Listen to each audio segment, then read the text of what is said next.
ओम नमो भगवते वासुदेवाय।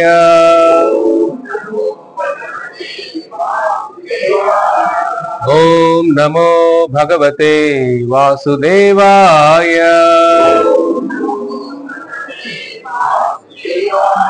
ओम नमो भगवते वासुदेवाय।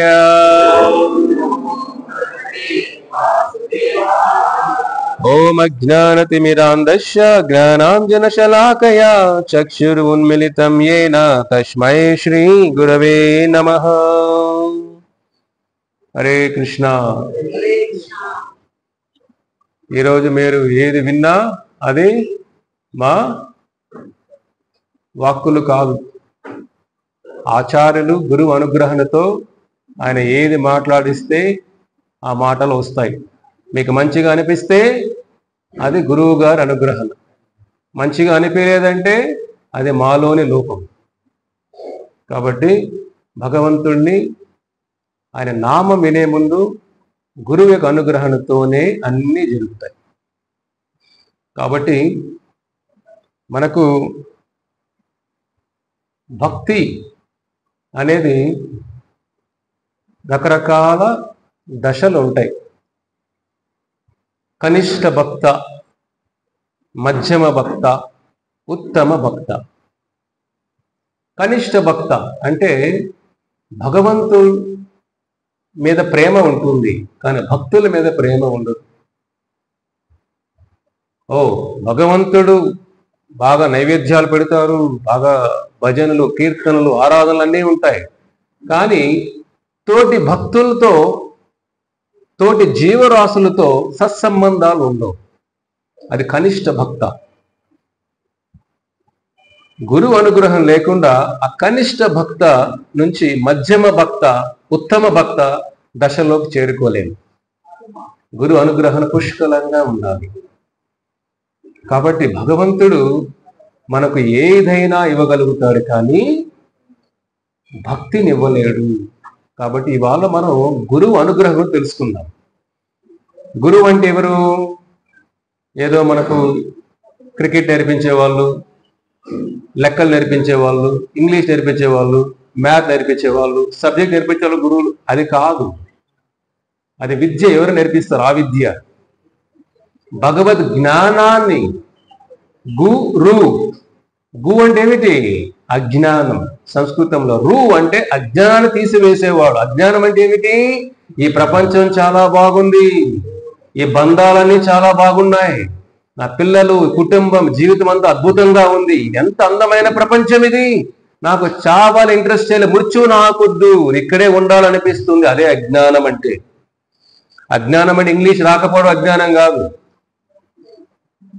సంస్కృతం రాకపోవడం అజ్ఞానం కాదు, వేద జ్ఞానం లేకపోవడం అజ్ఞానం కాదు. భగవద్ జ్ఞానం లేనివాడు అజ్ఞాని. వాడికి పెద్ద డిగ్రీలు ఉండొచ్చు, పిహెచ్డీలు చేయొచ్చు, కానీ వాడేమిటో వాడి గురించి తెలియనప్పుడు ఆ డిగ్రీల విలువ ఏమిటి?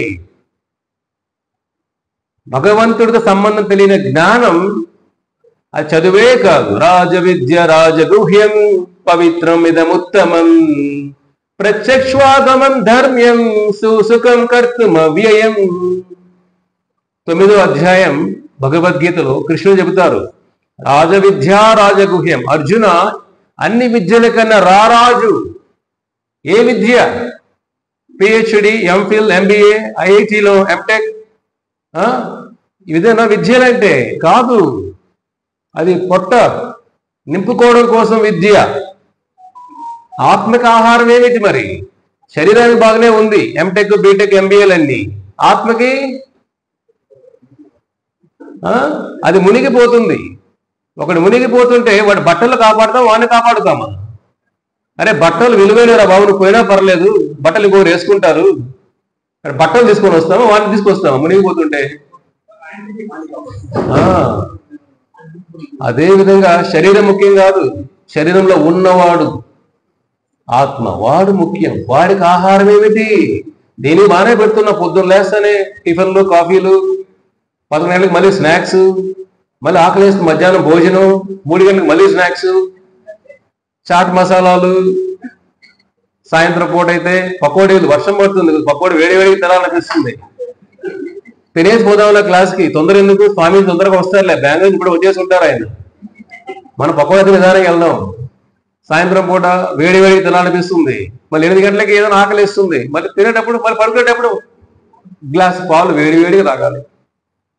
శరీరానికి 6-7 సార్లు పెట్టేస్తున్నాం మంచిగానే, ఆత్మకి ఎన్నిసార్లు పెడుతున్నాం? ఆత్మకి ఆహారం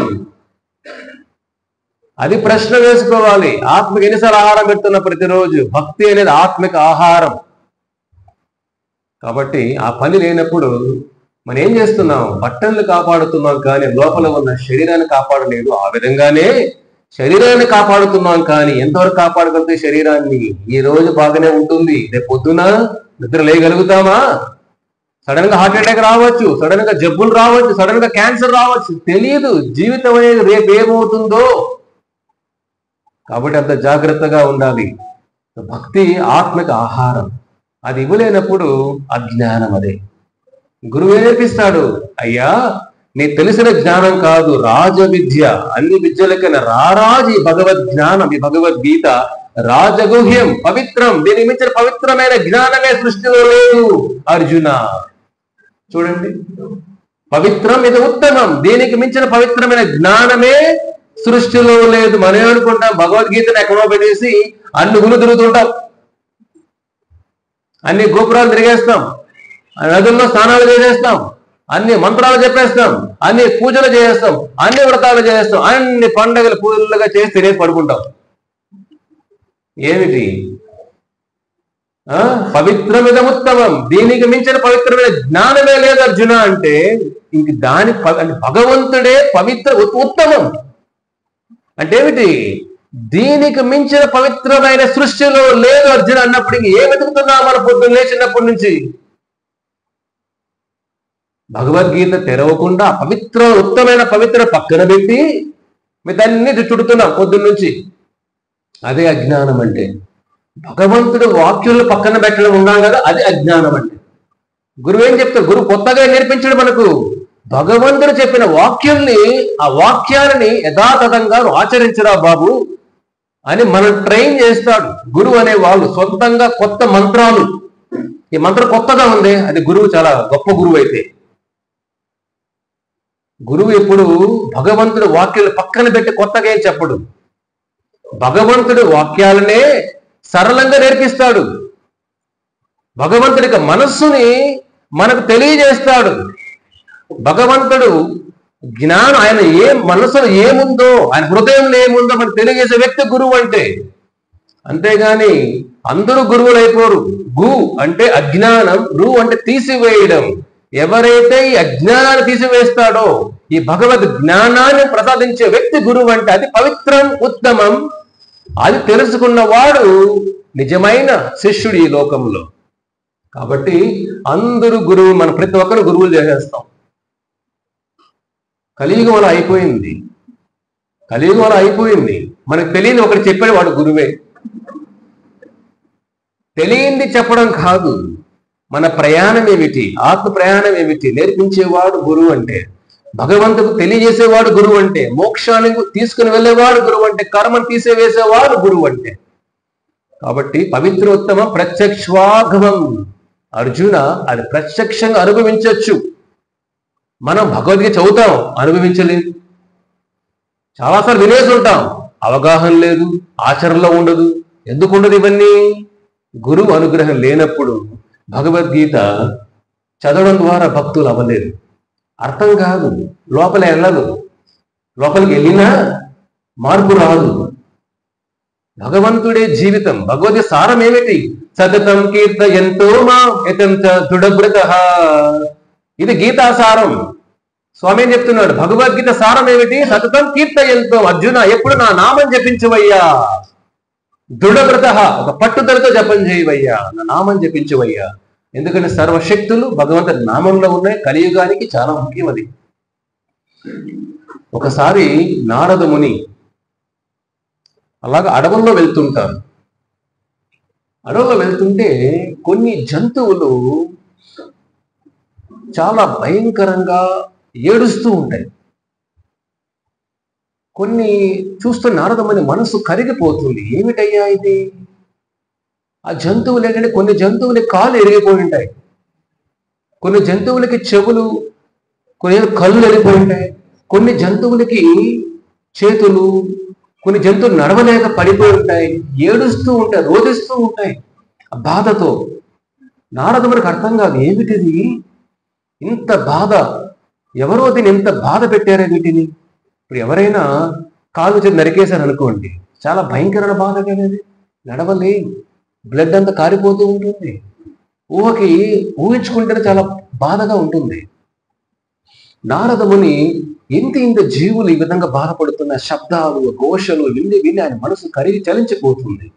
ఎవరు ఇలా చేస్తున్నారు వెతుకుతూ వెళ్తే ఒక వేటగాడు చెట్టుకు వెనకాల దాంకొని ఈ జంతువుల్ని కావాలని వాటిని చంపకుండా వాటి కాళ్ళు చేతులు ఇవన్నీ ఇబ్బంది పెడుతూ బాణాలు వేస్తూ ఉంటాడు. అది చూసి నవ్వుతూ ఉంటాడు, ఆనందంగా ఉంటాడు. చూడండి, నారదముని చూసి ఏమిటయ్యా ఇంత భయంకరంగా ఉంది, అతని దగ్గరికి వెళ్తాడు. ఏమిటయ్యా ఇవన్నీ జంతువులన్నీ బాధలు ఏడుస్తున్నాయి, నువ్వే చేసావా అవన్నీ? అన్ని నేనే చేశానండి. ఆయన పేరేమిటి? మృగారి. మృగారి అంటే మృగాల యొక్క ఆర్తనాదాల్ని ఆనందించేవాడు. అది కాదయ్యా, ఒక జంతువుని నువ్వు చంపేస్తే పర్లేదు, ఒకేసారి కాసేపు బాధపడుతుంది, శరీరం వదిలేస్తుంది. ఇదేమిటయ్యా సగం చెంపి వదిలేస్తావే? ఆ సగం చెంపి వదిలేస్తే బాధ అనుభవించలేక అవి విలవల్లాడిపోతున్నాయి పాపం. మా తండ్రి గారు నేర్పించారండి. మా తండ్రి గారు వేట ఈ విధంగా చేయాలి నేర్పించారు, కాబట్టి దీంట్లో నాకు ఆనందం ఉంది. వెంటనే చంపేస్తే ఆనందం లేదు, ఈ విధంగా చంపేస్తే అదొక ఆనందం నాకు. ఎంత క్రూరమైన మనస్తత్వం చూడండి. ఒకటే పేపర్లో వింటుంటాం, భయంకరంగా ఉండే దృశ్యాలు. ప్రేమించేవాడే ఆ పిల్లని ముక్కలు నరికేస్తాడు. ఎంత రాక్షస గుణం చూడండి ఇది, ఏమి ప్రేమ ఇది. అందుకే చాలా చెప్పుకున్నాను ప్రవచనంలో కూడా, ఈ సృష్టిలో ప్రేమ అనేది లేదు. కామమే రకరకాల రూపాలు తీసుకుంటుంది. మీరు ప్రేమ అనుకుంటే మీలాంటి అజ్ఞానం, మనలాంటి అజ్ఞానం సృష్టిలో లేదు. ఇది ప్రేమ అనుకుంటే. కామమే రకరకాల రూపాలు తీసుకుంటుంది. కామం అంటే కోరికలు. కాబట్టి సృష్టిలో ప్రేమ లేదు. ప్రేమించే వ్యక్తులు ఎలా చేసేస్తారా చెప్పండి? ఈ విధంగా ఈ మృగాలు ఆ విధంగా జంతువుల్ని చంపేస్తుంటే నారదమని హృదయం అంతా, ఆయన హృదయం ఏడుస్తూ ఉంటుంది బాధతో. ఏమిటిది? ఏమయ్యా ఇంత తెలుసా నీకు, ఎంత పాపం చేస్తున్నావు? మహాపాపం ఇది. యమధర్మరాజు కూడా శిక్షలు అందరికి ఒకేలాగా వేయడు ఆయన. ఇప్పుడు ఒకడిని అలా నరికేశాడు అనుకోండి, అలాగా వాడికి శిక్ష తప్పించుకోరు. కర్మ ఎవరిని వదిలిపెట్టదు. అదే వాడిని గుచ్చి నన్ను ఆ రోజు ఎలా అన్నావా, వాడిని గుచ్చి పక్కన ఇలాగే ఉంటాయి కదా ప్రతీకారాలన్నీ, వెంటనే చనిపోకూడదు. కొట్టి వాడు కైమా చేస్తున్నాడు. అంతవరకు మనసు చల్లారదు. ఈ విధంగా కర్ణాటకలో జరిగిన సంఘటన ఇది. చూడండి, కర్ణాటకలో ఒక పెద్ద హీరో, పేపర్లంతా వచ్చింది కూడా, అతని అభిమానిని తీసుకొని వచ్చి 30 మంది కలిసి అతని గుండెల్లో, అతనికి ప్రైవేట్ పార్ట్లో, అతని జనేంద్రియాల పైన ఎట్లా అంటే బాధలు వర్ణించలేదు. నాకు అది విన్నప్పుడు నాకు ఈ మృగారి గుర్తొచ్చాడు. అంటే మనసు ఎంత క్రూరత్వం ఉంటే కానీ ఒకరు ఏడుస్తుంటే, వైష్ణవులు అంటే ఏమిటయ్యా అంటే పరదుఃఖ దుఃఖి అంటే ఒకరి బాధను చూసి మనం చలించిపోతాం. అయ్యో వీడు బాధల్లో ఉన్నాడే, వాడు బాధను చూసి ఆనందించలేం, ఆ భావన రాదు. పెద్ద హీరో అతని అభిమాని చిన్న తప్పు చేశాడు, ఇతర తప్పులు చేశారని అతని క్రూరంగా చంపి ఎక్కడో పడేసేసి అతని పోస్ట్ మార్టం చేస్తే ఎముకలు అన్ని విరిగిపోయి ఎట్లా అంటే భయంకర వర్ణించలేని బాధలు అనుభవించాడు ఆ వ్యక్తి. పాపం ఏడుస్తున్నాడు. వదిలేయండి. వీడేమో హిడింబిలాగా ఇంత సైజు ఉన్నాడు, వాడేమో ఇంత పాప సన్నగా ఇంత ఉన్నాడు. పాప వాడి మీద అవసరమా బల ప్రయోగం? బలం ఎప్పుడూ కూడా మనకు సమానంగా ఉన్న వాళ్ళ పైన చూపించాలి, కానీ బలహీనుల పైన బలాన్ని ఉపయోగించకూడదు. అది అజ్ఞాన రాక్షస గుణం. దాన్ని ఇక్కడ మృగారి ఆ జంతువులు పాపం బలహీనులవి, అవి యుద్ధం చేయలేవు కదా. వీడి దగ్గర అంటే ఖడ్గం ఉంది, వాళ్ళ దగ్గర ఏమీ లేవు, ఆయుధాలు లేవే, పాపం బలహీనంగా ఉన్నాయి కాబట్టి అవి బాణాలు తగిలి ఏడుస్తున్నాయి. ఇది మహాపాపం. నారదుడు అంటాడు, ఒక జీవుణ్ణి ఈ విధంగా వేధించి చంపడం అనేది మహాపాపం మృగారి, నీ భవిష్యత్తు భయంకరంగా ఉంటుంది యమలోకంలో అంటాడు. ఒక జీవిని చంపినప్పుడు, అందరూ మటన్ చికెన్ తింటుంటారు బయట సమాజంలో అంతా, ఒక జీవిని చంపినప్పుడు శిక్షలు అందరికీ పడతాయి. ఎవరైతే ఆ వ్యాపారం చేస్తారో, ఎవరైతే దాన్ని చంపుతారో, ఎవరైతే దాన్ని కోస్తారో, ఎవరైతే దాన్ని అమ్ముతారో, ఎవరైతే కొంటాడో, ఎవరైతే దాన్ని వండుతాడో, ఎవరైతే వడ్డిస్తాడో, ఎవరైతే తింటాడో, అందరికీ పనిష్మెంట్లు ఉంటాయి. యమధ ఎవరు వదిలిపెట్టాడు. అంతేగాని ఒక మర్డర్ జరిగింది అనుకోండి సమాజంలో, పోలీసులు ఏం చేస్తారు? ఎవరు చేపించారు, ఎందుకు చేపించారు, డబ్బులు ఎవరు ఇచ్చారు, ఆయుధాలు ఎవరు కొనిచ్చారు, ఎవడు చంపాడు అని కనుక్కుంటారా లేదా? మనమేంటి తెలుగు ఉంటే సృష్టిలో, భగవంతు సృష్టిలో ఇవన్నీ ఉండవా? ఇంకా భయంకరంగా ఉంటాయి. తెలియకుండానే మనకు తెలియచే పాపాలు చాలా ఉంటాయి. ఇవన్నీ నారద ముని మృగారి చెబుతాడు. నీ జీవితం భయంకరమైన భవిష్యత్తు ఉందయ్యా, యమలోకంలో నీ చేసిన శిక్షలు ఎవరు కాపాడలేదండి. అది నారద ముని ఆ మాటలు వింటూ చెబుతూ ఉంటే మృగారిలో ఒక చిన్న ఆలోచన పుడుతుంది. అయ్యో, నా భవిష్యత్తు అంత భయంకరంగా ఉంటుందా అంటే ఉపాయం లేదా స్వామి? చూడండి, మనకు భవిష్యత్తు తెలియదు కాబట్టి ప్రశాంతంగా నిద్రపోతాం. బాగుంటుంది లేదా? బాగుంటుంది, ఏం బాగుండదు. ఇక్కడ బాగానే గడుస్తుంది. ఇక్కడ నుంచి ప్రయాణం ఉంటుంది యమలోకానికి, 11 నెలల ప్రయాణం. ఆ ప్రయాణం తలుచుకుంటూ ఉంటేనే గడు ప్రాణం చెబుతుంది. తలుచుకుంటూ ఉంటేనే అది ఊహకి అతీతం. ఆ బాధలు, ప్రయాణం ఎంత భయంకరంగా ఉంటే అక్కడ వర్ణించలేదు. నేను భయపెట్టడానికి కాదు, నిజాలు తెలుసుకోవడం కోసం. తప్పులు జరిగిపోయాయి కదా, ఏముందులే కాన్సెప్ట్ లేదు ఇక్కడ. యమధర్మం ఎవరు వదిలిపెట్టడు.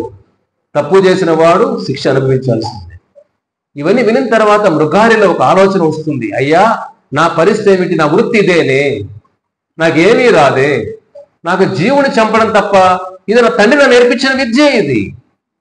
కాబట్టి ఈ విద్యతోనే బతుకుతున్నా నేను. ఇది విద్య వదిలేస్తే నాకు జీవనాధారం ఏమీ లేదే, నా కుటుంబం ఎలా పోషించుకోవాలి నేను? ఇవన్నీ ఎలా చెప్పండి, నా పరిస్థితి ఎలా? కాబట్టి తప్పదు చేయాల్సినవే అని అంటే అప్పుడు నారదుడు అంటాడు, నీ భవిష్యత్తు నేను చూసుకుంటా, నీకు జీవనాధారం నేను చూసుకుంటా. ఈ క్షణమే అన్ని వదిలేసేయి, ఈ పాప వృత్తి వదిలేసేయి. గురువు అంటే అది తప్పుని తప్పుగా చూపించడం. మనం డొనేషన్ ఇచ్చామనుకోండి, పర్లేదురా అన్నీ చూసుకుంటాను, వాడు కాదు గురువు. వాడిని ముంచేస్తున్నాడు, వాడు యమలోకంలో ఉంటాడు, నువ్వు యమలోకంలో కలుసుకోవాలి. అక్కడ గురువు గారు అన్నారు, మోసం చేశారు గురువు గారు. ఏం చేస్తాం రా, తెలియదు నాకు, మా గురువు గారు చెప్పలేదురా ఇవన్నీ, మా గురు ఇక్కడ చూడరా బాబు అంటాడు. ఇలాంటి గురువులు కావాలా? అందరూ లాక్కెళ్ళిపోయే గురువులు కావాలి యమలోకానికి. ఇలాంటి గురువులు కలియుగంలో పుష్కలంగా, సందుకు ఒకడు ఉంటాడు యమలోకం తీసుకెళ్లేవాడు. మన వాళ్ళని తప్పించుకొని రావాలి. ఇది పులి జింక వేటలాగిది కలియుగంలో. సద్గురు దొరకరు ఇక్కడ. భగవంతుణ్ణే హృదయమంతా నింపుకొని, భగవంతుడి కోసమే జీవితాన్ని అర్పించి, భగవంతుడి కోసమే జీవించి, భగవంతుడి వాక్యాల కోసమే జీవితాన్ని అర్పించి, భగవంతుడి సేవ కోసమే అన్ని త్యజించి, అలాంటి వ్యక్తులు తృణప్రాయంగా లక్ష్మీదేవిని పక్కన పెట్టి, లక్ష్మీదేవి గుండెల్లో పెట్టుకుంటాం మనం, నారాయణ ఎక్కడో పెట్టేస్తాం. అది కాదు, లక్ష్మీని పక్కన పెట్టి నారాయణ గుండెల్లో పెట్టుకునేవాళ్ళు. హృదయం అంతా నారాయణ భక్తి, నారాయణ పరాయణ, వాసుదేవ పరాయణ. వాళ్ళ హృదయం అంతా నారాయణ వాసుదేవ తప్ప ఏది ధ్యాస లేదు వాళ్ళకి. అది గురువు యొక్క మొదటి లక్షణం. మాట్లాడితే వాసుదేవ తత్వం, అతను నిద్రపోయేటప్పుడు వాసుదేవ స్మరణ, తిరిగేటప్పుడు వాసుదేవ ప్రచారణ. కాబట్టి అన్నీ కూడా వాసుదేవుడికి జీవించే వాళ్ళు గురువులు. అంటే ఆ మాటలు వినిన తర్వాత ఆ మృగారిలో ఒక మార్పు వస్తుంది. ఏం చేయాలి గురువు గారు చెప్పండి? అయితే నారదముని అంటారు, అయితే మృగారి నువ్వు ఏ జీవులు చంపుంటావో చర్మాలంతా ఉన్నాయి కదా. అతనేమంటాడు, గురువు గారు నీకైనా చర్మం కావాలా? అలాగా అలా అడుగుతాం కదా. అలాగే ఏమైనా కావాలండి మీకు? గురువు అనేవాడు మీ దగ్గర ఏం ఆశించాడు, భగవంతుడి సేవను ఉపయోగిస్తాడు. కానీ స్వలాభం కోసం ఒక పైసా తీసుకోడు. అయ్యో ఇది కృష్ణ సేవయ్యా, సేవ చేయవయ్యా కృష్ణుడికి, ఇది నారాయణుడి సేవయ్యా, నారాయణ సేవ చేయవయ్యా, నాకు కారు కొనివయ్యా, నాకు ఐఫోన్ కొనివయ్యా, మంచి బట్టలు కొనివయ్యా, మంచి ఆహారం పెట్టయ్యా. వాడు గురువు కాదు. గురువు అనే వ్యక్తి నారాయణుడి సేవ తప్ప తన స్వలాభం కోసం ఒక్క పైసా కూడా ఆశించడు. నారదముని నాకే వద్దు, ఈ జంతు చర్మాలు ఏ వద్దు, నువ్వు ఆ చర్మాలన్నీ పాపాలు చేసావు కాబట్టి అందరిని పనిచేసాయి. ఏవైతే ఆస్తులు సంపాదించావో ఈ జీవుని చంపి ఆ ఆస్తులు ఏవైతే ఉన్నా నీ దగ్గర అవన్నీ కూడా అందరికీ బ్రాహ్మణులకి, అంటే మళ్ళీ ఇక్కడ బ్రాహ్మణులు అంటే కులం పట్టుకు రావద్దండి. బ్రహ్మ జాన ఇది బ్రాహ్మణ, భగవంతుడికి తత్వం తెలిసిన వాడు బ్రాహ్మణుడు. అంటే ఎవరి బ్రాహ్మణులండి? ఎందుకు నిద్రలేస్తారమ్మా మనం? కాఫీ లేకుండా నిద్ర లేని స్వామి నేను అయితే ఇంటికి వెళ్ళాను. పఠన పాఠనం యజన యాజనం. ఒక బ్రాహ్మణుడు అంటే పఠన పాఠనం, పొద్దున్న లేస్తానే పఠనం, ఆ స్వామి చింతనతో స్వామి వాక్కులతో నిద్ర లేచేవాడు పాఠనం, ఆ స్వామి గురించి ప్రచారం చేసేవాడు యజన యాజనం, భగవంతుడి కోసమే జీవించేవాడు. కాబట్టి అలాంటి వాళ్ళకి దానం చేసేయాలి. కూడా నీ దగ్గర ఏం ఉంచుకోవద్దు. నీ దగ్గర వస్త్రాలు ఏవైతే ఉన్నాయో అన్ని దానం చేసేసి, ఒక 2-3 బట్టల పైన ఎక్కువ పెట్టుకోవద్దు. మనకు బీద వాళ్ళ తలుపు తెలిసి కింద పడిపోతూ ఉంటాయి. ఏది కట్టుకోవాలి, ఇవాళ ఏ చీర కట్టుకోవాలి, అయ్యో ఇన్ని ఉన్నాయో మనం ఏ డ్రెస్ వేసుకోవాలి, ఇది కాదు. హృదయం అంతా భగవంతుడు ఉన్నప్పుడు బీరవాళ్ళ ఖాళీగా అవుతుంది. బీరవంత నిండిపోయి హృదయంలో ఆయన ఎక్కడ ఉంటాడు చెప్పండి? కోరికలే ఉంటాయి. 3 జతల పైన ఎక్కువ పెట్టుకోవద్దు. మా ఆశ్రమంలో కూడా దేవాలయంలో కూడా 4 జతలు అంతే, దానిపైన ఉండదు. చిన్న బాక్సులు పెట్టుకుని పోతూ ఉండాలి అంతే. మనదేమిటి? ఖాళీ చేయాలంటే 2 లారీలు కావాలి, అవి కూడా సరిపోయేవు. మా తాతగారండి, వాళ్ళ తాతగారండి, అక్కడి నుంచి వస్తూ ఉంటాయి. ఎప్పుడు బరువు దించుకుంటాను చెప్పండి? ఇక్కడ బరువు దిగితే అక్కడ బరువు తగ్గుతుంది. ఇక్కడ బరువు దించలేనంత వరకు అక్కడ బరువు పెరుగుతూనే ఉంటుంది. ఈసారిలో బరువు పెరగకూడదు అంటారు కదా, కానీ పెరుగుతూనే ఉంటుంది. అక్కడ భక్తి పెరగాలి. ఇది నారదముని వాక్యను విని మృగారిలో నా భవిష్యత్ ఏమిటండి, నేను చూసుకుంటాను కదా నీకు అన్ని దానం చేసి వెళ్ళిపో అంటాడు. మొదటి లక్షణం అంటే ఒక శిష్యుడికి అటువంటి సద్గురువు పైన ఒక నమ్మకం ఉండాలి. సందేహాలు ఉన్నవాడికి తృప్తిగా బతకలేడు. సందేహాలు ఉండొచ్చు, నమ్మకం లేని వాడు శిష్యుడు భక్తుల ముందుకు వెళ్ళలేడు.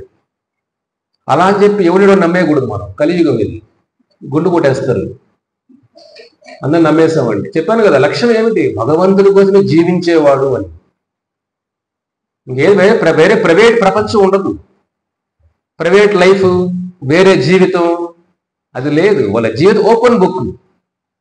అంటే ఏమిటి? పొద్దు నుంచి రాత్రి ఏమి చేస్తారు వాళ్ళు అందరూ చూడొచ్చు. సీక్రెట్ జీవితాలు ఏమి ఉండవు. సీక్రెట్ జీవితాన్ని వాడు ముంచేసేవాడని. ఒక గురువు అనేవాడు వాడు హృదయం అంతా వైకుంఠం అయిపోయి ఉండాలి. వాళ్ళు కదిలే వైకుంఠం గురువు అంటే. నారదముని యొక్క ఆయన యొక్క దర్శనం చూసి ఆ మృగారిలో జంతువుల్ని క్రూరంగా చంపే మృగారిలో కూడా ఒక చిన్న ఆలోచన పుడుతుంది. నారదము నమ్ముదాంలే, సరే స్వామి అలాగే చేస్తాను అని ఇంటికి వెళ్ళి మృగారి అతని దగ్గర ఏమే సంపాదించాడో జంతువులని చంపి అవన్నీ కూడా అందరికి దానం చేసేసి, వాళ్ళ భార్య ఏం ప్రశ్న అడగదు. ఎక్కడికి వెళ్తున్నామండి?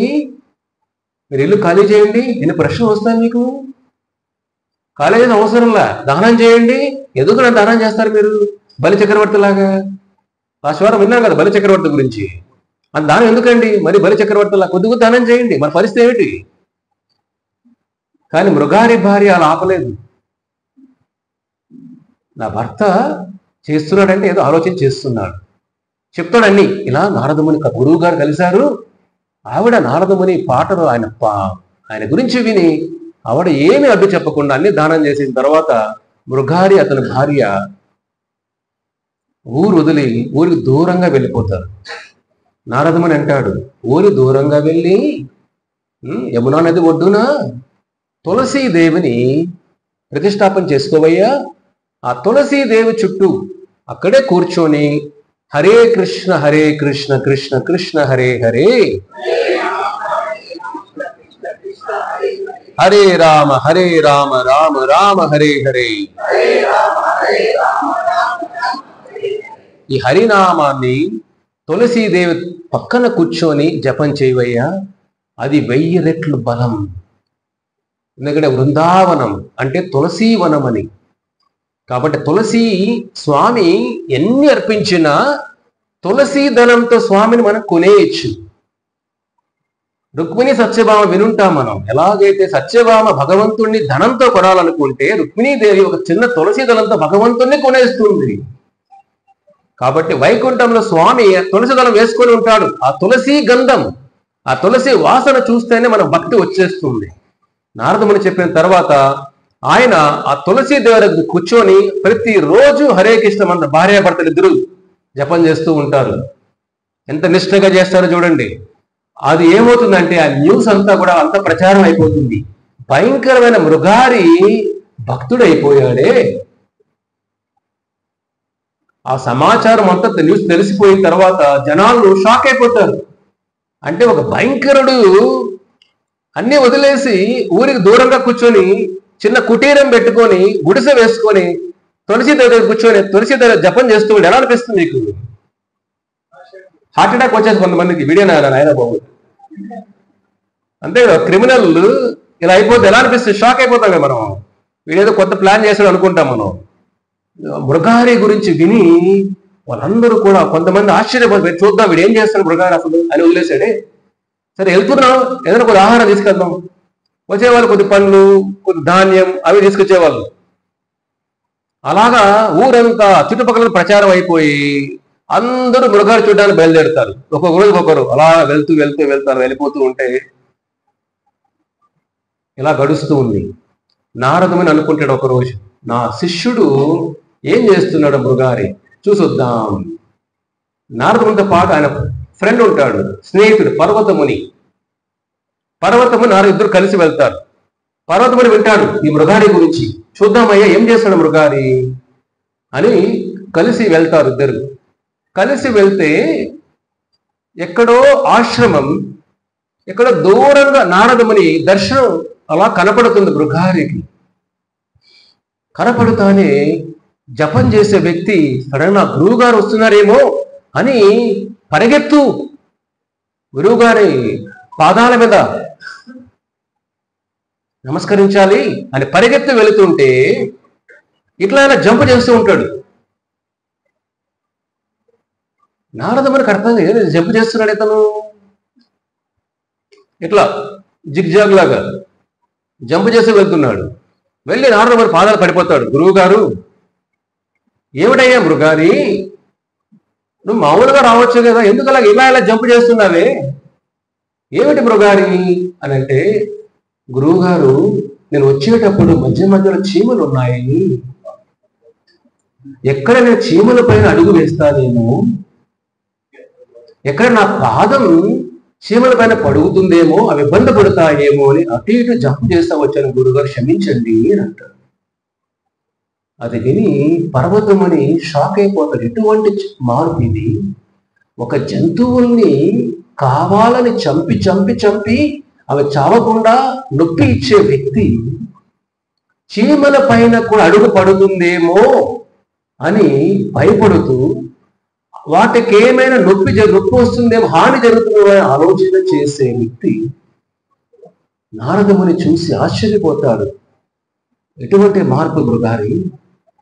మరి ఒక ప్రశ్న వేస్తాడు మృగారి, గురువు గారు ఎందుకు రోజు ఆహారం పంపిస్తారు నాకు గురువు గారు? నాకు రేపటి నుంచి పంపించదని గురువు గారు అని అంటాడు. అంటే ఏమిటి? వచ్చే వాళ్ళందరూ మృగారి చూసేవాళ్ళు ఏదో ఆహారం పట్టుకొచ్చేవాళ్ళు మృగారి కోసం. మృగారి జంతువులు భుజించేవాడు ఎర్రగడ్డ తెల్లగడ్డ కూడా మానేశాడు. చూడండి, మనం అయ్యో ఎలా చేస్తాం వంటలు స్వామీజీ?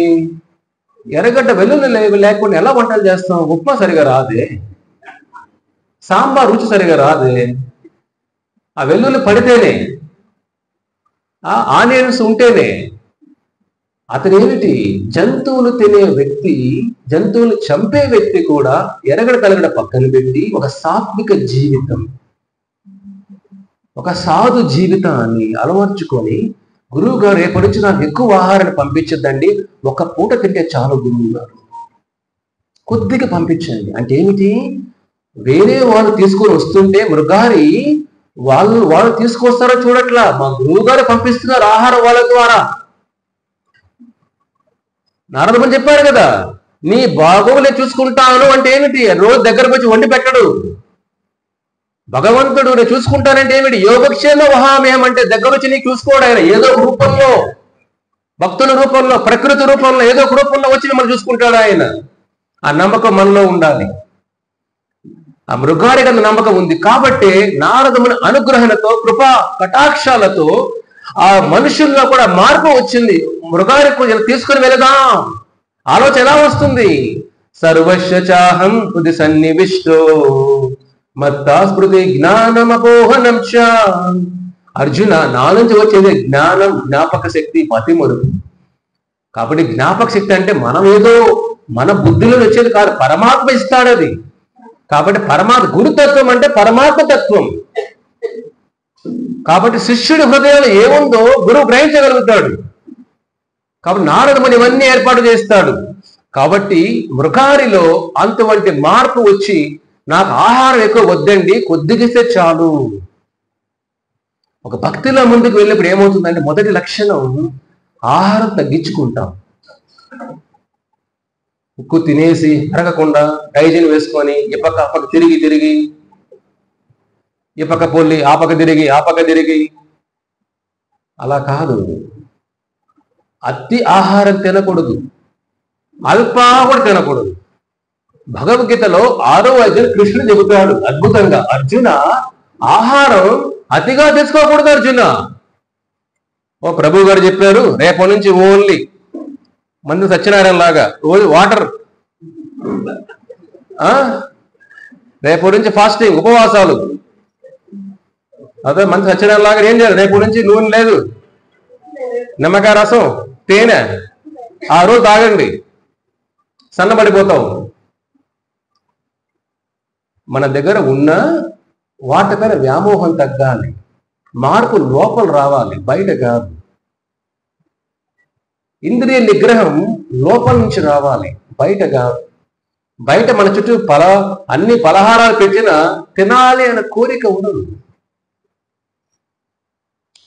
ఎందుకంటే తినే ఆహారం శరీర పోషణ కోసం, కానీ శరీరాన్ని అతిగా ప్రేమించకూడదు కూడా. అది చాలా కష్టం. అతిగా శరీర ప్రేమిస్తే ఏమవుతుంది? మీకు చెప్పాను కదా, నోరు చేసిన తప్పు శిక్ష ఎవరికి? పొద్దున్నే జాగింగ్ పరిగెత్తాలి, తగ్గాలని. తప్పు ఎవరు చేశారు? పనిష్మెంట్ ఎవరికి? కాళ్ళకి. దాంతో మోకాళ్ళ నొప్పులు, వంగలేం, లేయలేం. చూడండి, నోరు అదుపులో ఉంటే ఆ జిహ్వ అది ఎలా వస్తుంది? హరినామంతో. కాబట్టి మృగారి ఆహారంలో మార్పు, అలవాట్లో మార్పు, మాట్లాడే విధానంలో మార్పు, అతని ప్రవర్తనలో మార్పు, నడవడికలో మార్పు. ఇటువంటి మార్పు ఎలా వచ్చింది? హరినామం అతని నాలుక పైన హరే కృష్ణ కృష్ణ కృష్ణ హరే హరే, హరే రామ రామ రామ హరే హరే. ఆ హరినామం అతనిలో మార్పు తీసుకొని వచ్చింది. బయట ప్రపంచాన్ని మార్చాలి, లోపల ప్రపంచాన్ని మార్చాలి. మనమేమనుకుంటాం? బయట ప్రపంచాన్ని మార్చాలి. మన లోపల ప్రపంచాన్ని మార్చాలి. లోపల ఇంకో ప్రపంచం ఉంది, దాని కొలవలేం కూడా. అంతర్ముఖం, బాహ్యముఖం కాదు కావాల్సిన, అంతర్ముఖం, లోపల దర్శనం చేసుకోవాలి. కాబట్టి మార్పు అనేది లోపల మన బుద్ధి, అహంకారం, వీటిల్లో మార్పు రావాలి. కాబట్టి హరే కృష్ణ మహామంత్రం అనేది లోపల బుద్ధి నుంచి అహంకారం అన్నీ మార్పు తీసుకొని వస్తుంది. కాబట్టి ఆలోచన విధానం మారిపోతుంది. ఆ విధంగా నారదముని కృప ద్వారా మృగారి గొప్ప వైష్ణవుడు అవుతాడు, గొప్ప భక్తుడు అవుతాడు, వైకుంఠం చేరుకుంటాడు. మనం కూడా మృగారి లాంటి వాళ్ళని. మన జీవితం కూడా మృగారి లాంటి జీవితమే. ఏదో గురువు అనుగ్రహణ ద్వారా, ఆచార్య ప్రభుపాద అనుగ్రహం ద్వారా ఈ మార్గంలోకి వచ్చాం. మనలో ఒక మార్పు వచ్చింది. ఇవాళ మీ దగ్గర కూర్చొని భగవద్గీత చెబుతున్నానంటే ఇది మా జ్ఞానం కాదు, మేము మృగారి లాంటి జీవులమే. ఆచార్య ప్రభుపాద అనుగ్రహణ ద్వారా, ఆయన భగవద్గీత భాగవతం ద్వారా మా జీవితాల్లో మార్పు వచ్చింది. కానీ మీరెందుకు మార్పు రా చెప్పండి? మార్పు ఎవరిలైనా వస్తుంది. మారాలి అనే గుణం మనలో ఉండాలి. ఆ గుణం మనలో ఉండాలి. మనం మారాలి, చెడు అలవాట్లు పక్కన పెట్టాలి, దైవ గుణాలు ఏర్పరచుకోవాలి, ప్రతిరోజు నిత్యం భగవద్గీత మొదలవ్వాలి, తులసి ఆరాధన చేయాలి, ఈ భగవంతు నైవేద్యం లేకుండా చేయకూడదు ఆలోచన మనలో రావాలి. వచ్చినప్పుడే మనం కూడా మృగారిలాగా గొప్ప భక్తులైపోతాం. చూడండి, అది హరినామం శక్తి, గురు అనుగ్రహణం ఉంటే, గురు అనుగ్రహణ హరినామ శక్తి ఉంటే గురువు అన్ని ఏర్పాటు చేస్తాడు మనకు. ఆ నమ్మకం మనలో ఉండాలి. ఒక్కోసారి గురువుని కూడా మనం ఏం చేస్తుంది, నమ్మం. మహాభారతంలో ఒక కథ ఉంటుంది, ధౌమ్యుడు. విన్నారు అతని గురించి? ఎవరైనా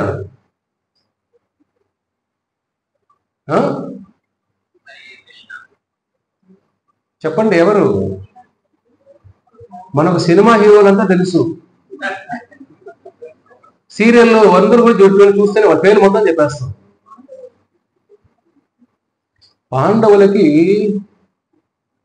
పాండవులకి గురువు ధౌమ్యుడు, అద్భుతమైన వ్యక్తి.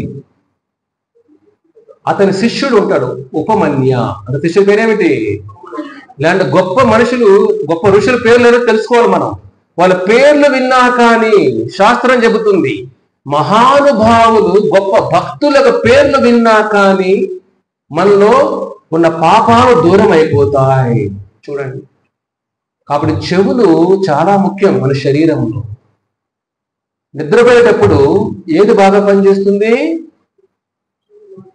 అది చెప్పేశారు కాబట్టి. నిద్రపోయేటప్పుడు ఏ ఇంద్రియాలు బాగా పనిచేస్తాయి? చెవులే కదా. కాళ్ళు ఏమైనా పనిచేస్తాయా? చేతులు? ఒకడు ఎట్లా పడుకుంటాడు, ఎట్లా పడుకుంటాడు, ఎలా పడుకుంటాడు, రకరకాల భంగిమలని చూడవచ్చు మనం నిద్రపోయేటప్పుడు. కానీ ఒక ఇంద్రియం ఎప్పుడు పనిచేస్తుంది? ఏమిటది? చెవులు. శబ్దం వస్తే లేస్తామా లేదా? సౌండ్ వస్తే లేస్తామా లేదా? అంటే చెవులు చూడండి, మనం పడుకున్నా ఒక ఇంద్రియం ఎప్పుడు పనిచేస్తున్న ఇంద్రియం ఏది? చెవులు. అందుకే ఏమిటి? శ్రవణం, కీర్తనం, విష్ణు స్మరణం. శ్రవణం ముఖ్యం. ఈ చెవుల్ని ఎందుకు ఉపయోగిస్తున్నాం? అది ముఖ్యం. భగవంతుడి కథ, కృష్ణ కథ అమృతం లాగా చెవుల్లోకి వెళ్ళాలి. మన ఎల్లమ్మ కథలు, కుటుంబ కథలు, పక్కింటి వాళ్ళ కథలు, ఎదురుంట కథలు, సీరియల్ కథలు వేసుకుంటూ ఉంటే మాయాదేవి హృదయం నిండిపోయి ఉంటుంది. భగవంతుడికి లేకుండా లేవు మనం. కాబట్టి చెవులు ఎప్పుడు కూడా కృష్ణ కథ కోసం ఉపయోగించాలి. శృణ్వతం స్వకథ కృష్ణ పుణ్యశ్రవణ కీర్తన పృజ్యంతోసి అభద్రాని. వ్యాసదేవులు చెబుతారు భాగవత పురాణంలో, శృణ్వతం స్వకథ కృష్ణ పుణ్యశ్రవణ కీర్తన. ఎవడైతే వాడు కృష్ణ కథ చెవుల్లో వింటున్నాడో ఆ పుణ్యం, వినడమే పుణ్యం. వేరే పుణ్యాలు అవసరం లేదు. పుణ్య తీర్థాలు అవి తిరిగినా కృష్ణ కథ ఎవడి చెవులో వెళుతుందో వాడి పుణ్యాన్ని మనం వెనగట్టలే. పుణ్య శ్రవణ కీర్తి హృదయంతోసి అభద్రాని. మన హృదయంలో అభద్ర భావం, భయ భావాలన్నీ పారిపోతాయి అంటారు శాస్త్రం. చూడండి, ధౌమ్యుడు ఒక శిష్యుడు ఉపమన్యుడు. వాళ్ళ గురువు గారు చెబుతారు, అయ్యా రేపటి నుంచి ఆవులు మేపుకొని రావయ్యా. చూడండి, ఒక గురువు దగ్గర విద్య నేర్చుకోవాలంటే ముందు యుగాలు ఎంత కష్టం చెప్పండి. మీకేంటి, మీరు 10 నిమిషాలు రావడానికి ఇక్కడ, మేము 2-3 గంటలు 4 గంటలు బ్యాంక్ ప్రయాణం చేసి మీకోసం ముందే వచ్చేసి మీరు అరగంట లేటుగా వస్తారు. అంటే ఈ ఊర్లో ఉంటే అనిపిస్తే ముందు ఎలా ఉండేది? విద్య నేర్చుకున్నప్పుడు గురువు గారు ఆవులు మెప్పుకొని రావయ్య అనేవాళ్ళు. గురువు గారు గీత ఎప్పుడు చెప్తారు నాకు? ముందు ఆవులు మెప్పుకొని రా. ముందు గురుకులాల్లో గురువు ఆజ్ఞ అంటే విద్య నేర్చుకు వినయం ముఖ్యం. విద్యా వినయ సంపన్నే బ్రాహ్మణేగ విహస్తిని. కృష్ణుడు చెప్తాడు, విద్యా వినయం. నిజమైన విద్య ఉన్నవాడు ఫస్ట్ గుణం ఏమిటి? వినయం ఉంటుంది వాళ్ళలో. అహంకారం ఉండదు, వినయం ఉంటుంది వాళ్ళలో. ఆ వినయం ఉండాలి. భగవంతుని హృదయాన్ని జయించాలంటే మనలో వినయం ఉండాలి. దుర్యోధన లాంటి అహంకారం ఉండకూడదు. అహంకారం ఉన్న వాడిని భగవంతుడు పక్కన కూడా చేర్చుకోడు. వాడిని మన గొప్ప సాధించేసాములే ఆ భావం రాకూడదు, వినయం ఉండాలి. ఉపమన్యుడు ఆవులు మెప్పుకొని వెళ్తాడు. సాయంత్రం వస్తాడు ఆశ్రమానికి. ఉపమన్య, ఏమిటి బాగా ఆరోగ్యంగా ఉన్నావే, ఏమి తీసుకున్న ఆహారం ఇవాళ? గురువు గారు ఆవులు మేపుకుంటూ వెళ్ళాను కదా, అక్కడ కొద్దిగా భిక్షాటన చేశాను గురువు గారు. వాళ్ళు కొద్దిగా భిక్షాటన ఇచ్చారు, ఆ భిక్షాటన తీసుకున్నాను గురువు గారు. అరే, అయితే గురువు కర్పించలేదే నువ్వు? గురుకులాలు ఏమిటంటే భిక్షాటన చేసిన గురువుకి అర్పించి, గురువు ఇప్పుడు తీసుకోవయ్యా అన్న వరకు తినకూడదు. ఆయన ఒకవేళ మర్చిపోయి తినేయడానికి అంతా వస్తూ ఉండాలి. మనం ఏమిటి, మనం తినేసి మిగిలితే గురువులు పెడతాం. మా ఇంట్లో కొద్ది మిగిలింది చెప్పం అవన్నీ మనం, అంతేనా? ముందు యుగాలు ఎలా ఉండేటివి? గురువు ఆజ్ఞ వేస్తేనే. అరే నేను మర్చిపోయాను రా అనండి అనుకోండి, పర్లేదు గురువు గారు పర్లేదు, అలా భావన. మనం ఏమిటి, గురువుని కొట్టేస్తాం అలా అన్నాడంటే. ఏమిటయ్యా నన్ను మర్చిపోతావు, నువ్వు ఇంత సేవ చేశాను నీకు, పొద్దున్న నీతోనే ఉన్నాను, ఆయన ఎలా మర్చిపోతావు నువ్వు? అంత ఆకలిగా మాడిపోతావు లోపలంతా. ఇంద్రియ నిగ్రహం లేని వాడికి విద్య భగవంతుడు దొరకదు, సద్గురువు దొరకదు. సద్గురు అనేవాడు ఎవరిని కూడా ఇంద్రియాన్ని పోషించడు, కదుపులో పెట్టమని ప్రయత్నం చేస్తాడు. అంటే గురువుకు నువ్వు అర్పించలేదే ఉపమన్య, ఓ అయితే క్షమించండి గురువు గారు. తిట్టినా కూడా మనం ఒక్క మాట అంటేనే ఓ హృదయం ఉపయోగపోతుంది మనకు. ఉపమన్యుడు తిట్టినా కూడా ఉపమన్యుడు రేపు యథావిధంగా వెళ్తాడు, బాధ్యతగా ఆవులు మేపుకొని వెళ్తాడు. సాయంత్రం వస్తాడు. ఉపమన్య వచ్చేటప్పుడు ఏం చేయాలి? ఉపమన్యుడు భిక్షాటన చేస్తాడు కదా, ఆ భిక్షాటన అంతా గురువు గారు అర్పించేస్తారు. గురువు గారు ఆ రోజు భోజనం చేయని అడగడు ఉపమన్యుడిని. ఉపమన్యుడు అలాగే ఉంటాడు, మొత్తం అర్పించేస్తాడు. గురువు గారు ఆశ్రమం అందరికీ వడ్డించేసి ఆయనకు ఆహారం తీసుకొని నిద్రపోతారు. రేపు ఉపమన్యుడు మళ్ళీ ఆవుల్ని గోవుల కోసం అలా తీసుకుని వెళ్తాడు. వచ్చిన తర్వాత రాత్రి మళ్ళీ సాయంత్రం అన్ని అర్పిస్తారు గురువు గారికి. గురువు అడుగుతారు, ఉపమన్య మొత్తం నాకే అర్పించేస్తున్నావే, నువ్వేం తింటున్నావయ్యా, నువ్వేంటంటే ఉపమన్య ఏం తింటున్నావు?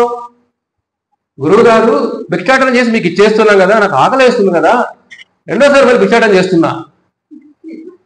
మొదటిసారి మీకు, రెండోసారి నాకు ఆకలి వేస్తుంది కదా. గురువు గారు వాడిని భయంకరంగా తిరుగుతారు.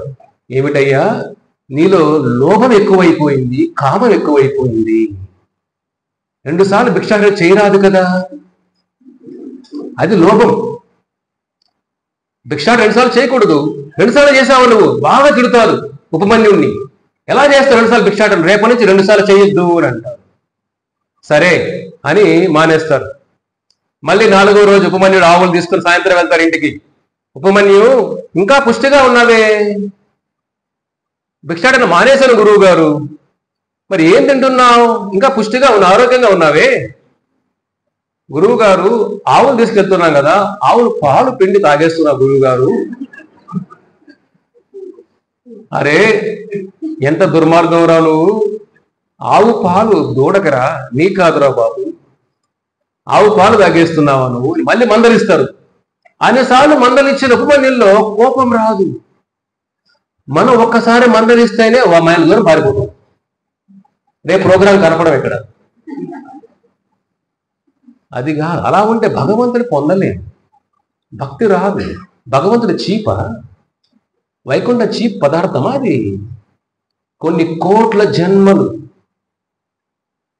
జన్మలు పుణ్యాలు చేసినా కానీ వైకుంఠాన్ని చేరుకోవడం దుర్లభం. బహునాం జన్మనామంతే జ్ఞానవాన్ మాం ప్రపద్యతే వాసుదేవ సర్వమితి స మహాత్మాసు దుర్లభః. అర్జున, కొన్ని కోట్ల జన్మల తర్వాత జ్ఞానవాన్, వాళ్ళు జ్ఞానం వస్తే గురు అనుగ్రహణతో వాసుదేవ సర్వం అనుకొని ఆ భావనతో జీవితాన్ని అర్పిస్తారు, ప్రపత్తి సేవలోకి వస్తాడు. అటువంటి వాడు మహాత్ముడు అర్జున. దుర్లభః, సృష్టిలో అందరికి కనపడాడు, చాలా రేరుగా ఉంటాడు, దుర్లభం. కాబట్టి చూడండి, అటువంటి భావన ఉండాలి మనకు. మంద నుంచి కూడా తీసుకోలేకపోతే భక్తుల ముందుకు ఎలా వెళుతాం మనం? అంటే అహంకారం అడ్డొస్తుంది భగవంతుడికి. నీకు అహంకారాన్ని పక్కన పెట్టినప్పుడే దివ్య సౌందర్యాన్ని చూడగలుగుతాం మనం. ఇప్పుడు భగవంతుడికి ఇక్కడ కట్టను వేసామనుకోండి, దర్శనం కనబడుతుందా? ఆ కట్టను తీయాలి కదా. అహంకారం అనే కట్టను మనం వేసుకున్నప్పుడు భగవంతుడు చూడలేము. దుర్యోధనుడి హృదయం అంత అహంకారం నిండిపోయింది కాబట్టి ఆ కట్టను వేసుకున్నాడు. కాబట్టి కృష్ణ భగవాన్ చూడలేకపోయాడు. వాడు ముందర కనపడిన అహంకారం అనే కట్టను తీయాలి మన హృదయంలో నుంచి. తీసే వ్యక్తే గురువు. ఇట్లా ఆవు పాలు తాగేశానంటే మరి తిడతాడు గురువు గారు, ఏమిటయ్యా ఇంత మూర్ఖత్వం నీకు, రేపటి నుంచి ఆవు పాలు తాగద్దు అంటాడు. సరే గురువు గారు. మళ్ళీ వెళ్తాడు, రాత్రి వస్తాడు మళ్ళీ వెనక్కి. వస్తే దోమి అడుగుతాడు, ఏమిటయ్యా మళ్ళీ పుష్టిగా ఉన్నావే, ఏమిటి ఇప్పుడేం తాగుతున్నావు? గురువు గారు, దూడే పాలు తాగుతుంది. దూడ తాగిన తర్వాత ఆ నోటికి బాగా హత్తుకుని ఉంటుంది కదా, చాలా దూడలు ఉన్నాయి కదా, అవన్నీ నేను తాగేస్తాను కొద్దిగా తీసుకోను గురువు గారు. దూడలకి పొంగు వస్తుంది కదా, తాగినప్పుడు పొంగు వస్తుంది కదా, ఆ పొంగు అది తినేశాను అని దూడల దగ్గర తీసుకొని నిండిపోయింది గురువు గారు కడుపు అంటాడు. ఒరే పాపాత్ముడా, దూడను కూడా వదలట్లేదు నువ్వు. వాటికి కూడా పాపం నిన్ను చూసి జాలితో సగం తాగుంటాయేమో, సగం అన్ని నోట్లు వదిలేసి ఉంటాయి అవి కూడా తాగేస్తున్నావా? ఆయన మందలిస్తారు, ఇట్లా కాదు, ఇది మనం చాలా తప్పులు చేస్తున్నాం అని. రేపు మళ్ళీ వెళ్తాడు ఆవులు తీసుకొని. వెళ్ళి ఈసారి ఇట్లా కాదు, చాలా ఆకలేస్తుంది పాపం, పాలు తాగకూడదు, భిక్షాటం చేయకూడదు, ఏంటి జీవితం రా బాబు. ఆకలేసి ఏదో ఆకు కనపడుతుంది, అది ఆకు నమిలి తినేస్తాడు. ఆకు ఏమిటయ్యా అంటే అతను గుడ్డిని తీసుకుని వచ్చేస్తుంది, బ్లైండ్ అయిపోతాడు, గుడ్డి అయిపోతాడు, కళ్ళు పోతాయి. ఉపమన్యుడికి కళ్ళిపోయి ఎలా నడవనో తెలియదు, అలా పాక్కుంటూ వెళ్తే ఒక బావిలో పడిపోతాడు. ఇక్కడేమో గురువు గారు ధౌమ్యుడు ఎదురు చూస్తూ ఉన్న శిష్యుడు ఎక్కడ ఇంటికి ఆశ్రమానికి రాలేదే. చూడండి, ఒక రాజు కొడుకైనా ఆశ్రమానికి వెళితే గురువే అన్నీ వాడికి. తల్లి తండ్రి అంతా గురువే. నా రాజు కొడుకుని కదా, ఆ భావన రాకూడదు అక్కడ, లేదా విద్య నేర్చుకోలేడు వాడు. కాబట్టి ధౌమ్యుడు ఆ పితృభావంతో వీడెక్కడ వెళ్ళిపోయాడు ఏమిటో ఎత్తుకుంటూ వస్తాడు. వస్తే ఉపమన్య అని అరుస్తూ ఉంటాడు గురువు గారు. అరుస్తూ ఉంటే ఉపమన్యుడు గురువు గారు ఇక్కడ ఉన్నా నేను అరుస్తాడు అనమాట. ఇతను కూడా ప్రతి ధ్వని. అప్పుడు ఆ మాటలు విని గురువు గారు, ధౌమ్యుడు, ఏమిటి ఉపమన్య ఇలా చేశావే, ఏమైంది నీకు? గురువు ఇలా చేశాను, కళ్ళు పైన గురువు గారు అని అంటాడు. అప్పుడు గురువు గారు ఒక మంత్రం చెబుతారు ఉపమన్యుడికి. ఈ మంత్రాన్ని జపం చేయి ఉపమన్య, అశ్విని కుమారులు వస్తారు, నీకు మళ్ళీ దృష్టి ఇస్తారు, నీకు మళ్ళీ చూపు వస్తుంది ఉపమన్య అని వెళ్ళిపోతారు ఆశ్రమానికి గురువు గారు. ఉపమన్యుడు గురువు ఎంత నమ్మకం చూడండి. గురువు గారు చెప్పిన మంత్రాన్ని సందేహం లేకుండా ఆ మంత్రాన్ని జపం చేస్తాడు. అశ్విని కుమార్ వెంటనే వచ్చేస్తారు. అదే గురుభక్తి అంటే, అది నమ్మకం ఉండాలి. ఆ మంత్రం జపం చేసి అశ్విని కుమారులు వస్తారు. అశ్విని కుమారులు వచ్చి, నీ చూపు పోయింది కదా, నీకు చూపు రావాలంటే ఒక కేక్ ఇస్తారు, చిన్నది ఒక స్వీట్ లాంటిది ఇస్తారు ఉపమన్యుడికి. ఈ స్వీట్ తీసుకోవయ్యా, చూపు వస్తుంది. లేదు లేదు, ఇది మొదట మా గురువు గారికి నైవేద్యం పెట్టాలి, లేదా నాకు వద్దండి అని అంటారు. అశ్విని కుమారులు అదేమిటై అలా అంటావు, మీ గురువు గారికి ఒకసారి ఈ స్వీట్ ఇచ్చా నేను. ఆయన వాళ్ళ గురువు గారికి ఏం చెప్పలా, ఆయన తినేశాడు. వాళ్ళ గురువు గారికి నైవేద్యం పెట్టలా ఆయన, మీ గురువు గారు తినేశారు. కానీ మీ గురువు గారు చేతి నువ్వు చేయవయ్యా. మీ గురువు గారు ఏం చేశారు, ఆయనకు ఒకసారి ఇప్పించినప్పుడు ఆయన తినేశారు, ఆయన నైవేద్యం పెట్టలేదు. కానీ నువ్వు నైవేద్యం పెట్టదు, తినేసే అంటాడు. ఉపమన్యుడు ఒప్పుకోడు. లేదండి, మా గురువు గారు ఎలా చేస్తారో నాకు అవసరం లేదు, నేను నా గురువు గారికి నైవేద్యం పెట్టకుండా నేను స్వీకరించదండి అని అంటాడు. అప్పుడు అశ్విని కుమారులు, నీకు పరీక్ష పెట్టామయ్యా, ఏదైనా గురువుకి అర్పించి తీసుకోవాలి, పరీక్ష నెగ్గావు నువ్వు అని వెంటనే కళ్ళు వస్తాయి ఉపమన్యుడికి. వెంటనే కళ్ళు వస్తాయి, గురువు దగ్గరికి వెళ్ళిపోతారు ఉపమన్యుడు, గురువుని చూడాలి అని. అప్పుడు గురువు గారు చెప్తారు, ఉపమన్య ఇప్పుడు తెలుసుకున్నావు నీతి ఏమిటి. అన్నిసార్లు ఉపమన్యుడు ఏం చేశాడు, మొదట గురువుకి అర్పించి గురువు తీసుకున్న తర్వాత మహాప్రసాదం తీసుకోవాలి. దాన్ని కృష్ణుడు తింటే ప్రసాదం, కృష్ణుడు తింటే ప్రసాదం, అదే గురువు తినిస్తే మహాప్రసాదం. అర్థమైందా? కృష్ణుడు తింటే ప్రసాదమే, ఆ కృష్ణుడు తిన్న ప్రసాదాన్ని గురువు స్వీకరించి శిష్యుడికి ఇచ్చాడు అనుకోండి, అదేమవుతుంది మహాప్రసాదం. మహాప్రసాదే గోవిందే. తర్వాత ఏమిటి, ఇది మహాభారతంలో శ్లోకం ఇది.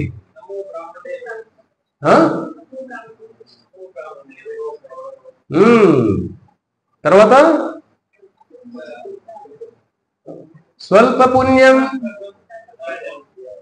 విశ్వాసో నైవ జాయతే. అందులో చెప్పండి, మహాప్రసాదే గోవిందే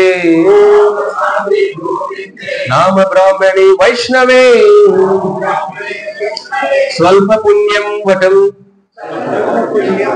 తర్వాత ఏమిటి, వటం రాజన్ విశ్వాసో నైవ జాయతే. కాబట్టి భగవంతుడు తింటే ప్రసాదం, గురువు తింటే మహాప్రసాదం. ఉపమన్య ఇప్పుడు నేర్చుకున్నావు, ఇప్పుడు నేను నేర్పించావు జ్ఞానం అంతా నీ హృదయం ఎప్పుడూ ఉంటుంది, ఏ రోజు కూడా భగవంతుడు మరిచిపోవు. ఇది నా ఆశీర్వాదం నీకు ఉపమన్య అని అంటారు. చూడండి, పరీక్ష పెట్టేటప్పుడు వాడిని మందలించి మళ్ళీ వాడికి మార్పులు తీసుకొని వచ్చి వాడికి భగవంతుడిని మళ్ళీ దగ్గర చేస్తాడు గురువు అనేవాడు. గురువు ఎప్పుడు కూడా శిష్యుణ్ణి త్యజించడు. శిష్యుడు వెళ్ళిపోదు గురువుని వదిలేసి, బిడ్డ వదిలేసి తండ్రి వదిలేసి, తండ్రి ఎప్పుడు వదిలిపెట్టాడు బిడ్డని, గురువు శిష్యుని వదిలిపెట్టాడు. శిష్యుడు వదిలేయచ్చు కావాలంటే, అది అటువంటి గుణం, మహా ఔదార్య గుణం, ఆ జీవదయ కరుణ ఉండాలి గురువు అనే వాళ్ళలో. కాబట్టి ఆ విధంగా గురుతత్వం అనేది నేర్చుకోవాలి మనం. ఇవాళ ఒక శ్లోకం చెబుతాం, శంకరాచార్యులు చెబుతారు దీన్ని. విన్నారు? గురువాష్టకం తెలుసుకున్నారా? దీంతో ముగిచ్చేస్తాం మనం. గురువాష్టకం చాలా అద్భుతమైన కంపోజిషన్ ఇది. శంకరాచార్యులు చెబుతారు ఎలా అంటే, చూడండి, శరీరం స్వరూపం తథావక్కలాత్రం యశాచారు చిత్రం ధనం మేరు తుల్యం గురోరంగ్రి పద్మే మనశ్యేన లగ్నం తతకిం తతకిం తతకిం తతకిం. అంటే ఏమిటి? శరీరం స్వరూపం, అందమైన శరీరం ఉండినా, ప్రేమించే కుటుంబం ఉండినా, ప్రేమించే పిల్లలు ఉన్నా ఉపయోగం ఏమిటయ్యా? గురోరంగ్రి పద్మే మనశ్యేన లగ్నం. నీ మనస్సు గురువు పాదాల పైన లేనప్పుడు తతకిం తతకిం తతకిం, వాటి ఉపయోగం ఏమిటి ఏమిటి ఏమిటి అని ప్రశ్న వేస్తారు. చూడండి, నెక్స్ట్ ఏం చెప్తారు చూడండి శంకరాచార్యులు. కలత్రం ధనం పుత్ర పౌత్రాది సర్వం గృహం బాంధవ సర్వమేతాభిజాతం గురోరంగ్రి పద్మే మనశ్యేన లగ్నం తతకిం తతకిం తతకిం తతకిం. అంటే ఏమిటి? కళాత్రం ధనం, మంచి ధనం ఉండొచ్చు, నా దగ్గర చాలా వెలకట్టిన ధనం ఉండొచ్చు, గొప్ప భవంతి, పెద్ద ప్యాలెస్ ఇల్లు ఉండొచ్చు, పౌత్రాది అంటే మంచి గుణాలున్న పిల్లలు ఉండొచ్చు. అవన్నీ ఉన్నా నీ మనసు గురువు మీద లేనప్పుడు గురు పాద పద్మార్గ లేనప్పుడు ఉపయోగం ఏమిటి ఏమిటి ఏమిటి చూడండి. కాబట్టి గురువు అనుగ్రహకుని ఏమి దొరక సృష్టిలో. ఇది ఒక్కటితో ముగిచ్చేద్దాం. ఈ పెద్ద గురువాష్టకం ఒక్కటి చెప్పి ముగిచ్చేద్దాం. చూడండి. శతాంగాది వేదో ముఖే శస్త్ర విద్య కవిచాది గద్యం సుపద్యం కరోతి గురోరంగ్రి పద్మే మనశేన లగ్నం తతకిం తతకిం తతకిం తతకిం. అన్ని వేదాలు చదివేసినా, అని ఉపనిషత్తుని నోటిపైన ఉండినా, అన్ని సారాలు అన్ని ప్రవచనాలు చేసినా నీ మనస్సు గురు పాదాల పైన లగ్నం లేనప్పుడు ఉపయోగం ఏమిటి? అజ్ఞాన ఉపయోగం ఏమిటి? వేద ఉపయోగం ఏమిటి? ఏ ఉపయోగం లేదు లేదు లేదు.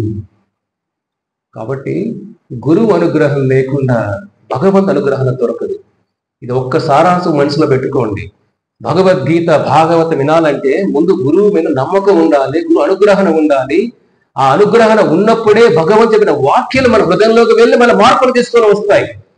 ఉపమన్యుడిలాగా, మృగారిలాగా, మన మృగారిలాగా మన మార్పులు రావాలి అంటే ప్రతిరోజు మీరు హరే కృష్ణ మహామంత్రం జపం చేయండి, తులసి ఆరాధన చేయండి, గురువు గారికి నైవేద్యం పెట్టండి. ప్రభుపాదుల వారు గాని ఆచార్యులు, ప్రపంచానికి భగవంతునిచ్చిన వ్యక్తి, ప్రపంచానికి భగవంతుని పరిచయం చేసిన ఆచార్యులు. కాబట్టి చిన్న చిన్న అలవాట్లు నేర్చుకోండి, మీ జీవితం మారుతుంది, మీలో మార్పు వస్తుంది. మనం కూడా సాధువులు అవ్వచ్చు. ప్రతి ఒక్కరికి గతం ఉంటుంది. గతం లేని జీవులు లేడు సృష్టిలో. మన గతం అంతా భయంకరమే, కానీ భవిష్యత్తు అందంగా ఉంటుంది ఆచార్యుల ద్వారా భక్తి మార్గంలోకి వస్తే. ఈ భక్తి లేనప్పుడు భవిష్యత్తు కూడా భయంకరమే. కాబట్టి ఈ 10 నిమిషాలు అందరూ కూడా హరే కృష్ణ మహామంత్రం శ్రద్ధగా చేయండి. ప్రతిరోజు ఒక మాల, ఒక వ్రతంలాగా చేయండి, హరినామ వ్రతంలాగా చేయండి. మీ జీవితంలో మార్పు రాకపోతే, ఇది మేము చెప్పే వాక్యాలు కాదు, భగవంతుడు చెప్పిన వాక్యులు ఇవి. ఆయన శక్తి మారుస్తుంది మిమ్మల్ని. ఆయన శక్తి కాదు, ఏదన్నా సాధారణమా అసాధారణ ఏమని చెప్పిన శక్తికి, భగవత్ శక్తికి ఏది కొలమానం? ఏదైనా చేయగలుగుతారు భగవంతుడంటే. ఆ మాట మీలో వస్తుంది. ఫస్ట్ మీరు మారాలని. ఎంతమంది కొరకు చేతులు ఎత్తండి, నేను మారాలి. లేదండి మృగారిలాగా బాగుందండి, బాగానే ఉంది, ఏముంది జీవితం చెప్పండి, చేతులు ఎత్తండి. మృగారిలాగా అవ్వాలి, చేతులు ఎత్తండి ఫస్ట్. మన ఎత్తం లోపల అనిపిస్తుంది, అప్పుడే చేతులు మళ్ళీ తర్వాత విధానం మౌరుదాంలే. రేపు పొద్దున ఏమవుతుందో తెలియదు. ఈ ఉన్న అవకాశాన్ని, ఈ ఆదివారం ఉన్న మీ కళ్ళం అందరూ ఉన్నారు, రేపు ఆదివారం ఎవరు ఉంటారో ఎవరు వెళ్తారో తెలియదు.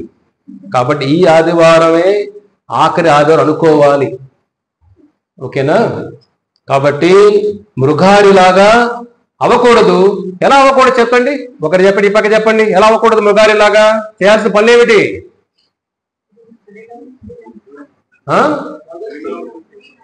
హరినామం. నెక్స్ట్ ఏం చేయాలి?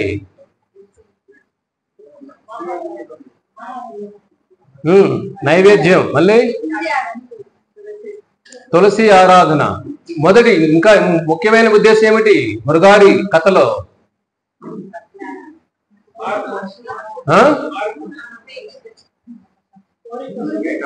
గురువు భక్తి. గురు భక్తి పుష్కలంగా ఉన్నవాడు జీవితంలో ఏ ఆటంకాలు ఎదుర్కొనే శక్తి గురువే ఇస్తాడు. చూడండి, పాండవులు అన్ని కష్టాల్లో ఉన్న వాళ్ళ గురువు ధౌమ్యుడు అంత శక్తిని ఇచ్చాడు పాండవులకి. కాబట్టి అన్ని కష్టాలు జయించారు వారు. భగవంతు అనుగ్రహం రావాలంటే గురువు అనుగ్రహం ఉండాలి. అది మృగారి నుంచి నేర్చుకోవాల్సి. మనందరం కూడా మృగారిలే, కానీ మనలో మార్పు వస్తుంది కదా. మారాము కూడా, చాలా మంది మారారు, మనం మారుతూ ఉన్నా ఆ మార్గంలో ఉండాలి. కాబట్టి గురువు అనుగ్రహంతో పాటు ఈ హరినామ అనుగ్రహం కూడా కావాలి. కలియుగ ధర్మం ఇది. కాబట్టి మార్చే మందు ఏమిటి? మృగారికి నారదుడు చెప్పాడు, కానీ మార్చిన ఆ మందు ఏమిటి? హరినామం. ఇదే మన ఆస్తి. 100 ఎకరాలు వచ్చి హిందూపురంలో 100 అడుగులు వస్తాయి మనతో. చనిపోయేటప్పుడు 100 గ్రాములు బంగారు, 1 గ్రాము, 1 మిల్లీగ్రామ్. మన శరీరం రోజు పొద్దు నుంచి దాన్ని బాగా చూసుకుంటున్నాం కదా, స్నాక్లు, లంచ్లు, డిన్నర్లు, మధ్యలో బ్రేకులు. మనతో వస్తుందా? మనది ఏమొస్తుంది? మనం చేసిన కర్మలే మీ బంధువులు. కాబట్టి హరినామమే ఇదే మీ ఆస్తి. ఈ ఆస్తి మీ అనుకుంటే వైకుంఠ తీసుకెళ్ళిపోతుంది ఈ ఆస్తి. కాబట్టి దీన్ని వదిలిపెట్టద్దండి. ఓకేనా? ఓకే, అందరూ మాల తీసుకోండి.